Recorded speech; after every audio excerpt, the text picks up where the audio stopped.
Bonjour à tous, aujourd'hui on se retrouve pour une nouvelle vidéo sur la biodiversité. Aujourd'hui on va parler d'un oiseau qui est tout petit et qui vit au bord de l'eau, c'est le martin pêcheur. Allez, c'est parti! Martin pêcheur d'Europe ou Alcedo atys. Le martin pêcheur d'Europe est un petit oiseau au plumage bleu et roux. Il n'y a presque aucune différence entre le mâle et la femelle. Le dessus est d'un bleu nuancé de vert et nettement moucheté. La zone à côté de l'œil noirâtre inclut une tache rousse. L'œil est sombre.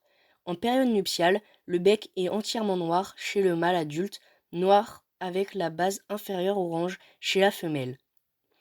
Les petites pattes sont rouges. Le juvénile est globalement plus terne. Le martin pêcheur fréquente le bord des eaux, qu'elles soient stagnantes ou courantes. Ces eaux doivent surtout être très poissonneuses, riches en petits poissons, de taille adaptée à la sienne. L'eau doit être suffisamment claire pour qu'il puisse y pêcher efficacement. Il lui faut également une végétation sur laquelle il puisse se tenir à l'affût de ses proies, même s'il peut pratiquer exceptionnellement un vol stationnaire de repérage. Le milieu peut être naturel ou alors complètement artificiel. L'essentiel du menu du martin pêcheur est composé de petits poissons de toutes sortes, truitelles, etc. Mais il ne faut pas que leur taille dépasse les 125 mm. Les poissons constituent au moins 60% du régime du martin pêcheur. Le reste est constitué d'amphibiens, de gros arthropodes aquatiques, dittiques, larves, crustacés, etc. Et de façon exceptionnelle, quelques mollusques.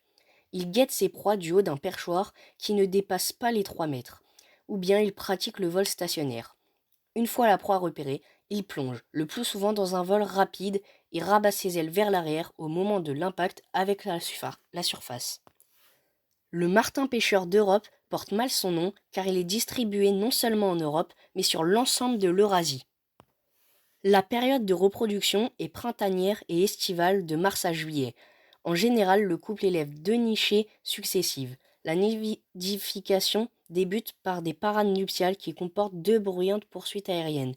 Le mâle construit un tunnel creusé le plus haut possible dans la berge pour éviter les inondations.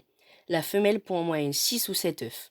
Les adultes couvent à tour de rôle le jour et la femelle couve seule la nuit.